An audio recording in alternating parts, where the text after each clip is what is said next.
Mr. Chairman, I was surprised to hear a few days ago Rudy Giuliani, the former mayor of New York, say that there were no terrorist attacks during the Bush administration on U.S. soil.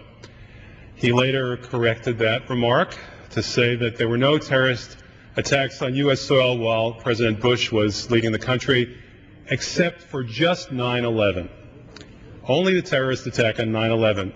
And I realized that I was witnessing the birth of a new form of political discourse from the right wing in this country, the exception, the exceptional exception, the exception that proves the rule or disproves the rule, as the case may be.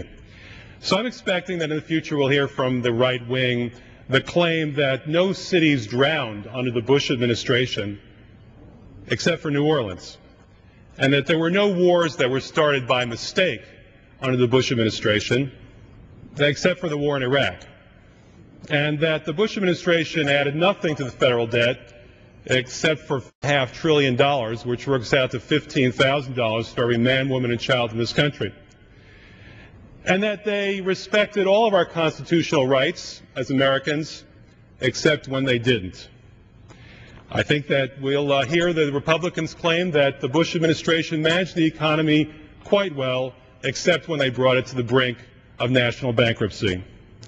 In fact, they'll claim that the Bush-Cheney administration was a complete success, except for the fact that it was an abject failure. An abject failure. In fact, what we learned in watching them for 8 years is that the reason why the Republicans hate government so much is because they're so bad at it. And there are those people among us who lived through that terrible time and will look back on it and they'll say that they'll vote for anybody on the ballot, absolutely anybody on the ballot, with one exception, except if that person happens to be a Republican. I yield the remainder of my time. Thank you very much.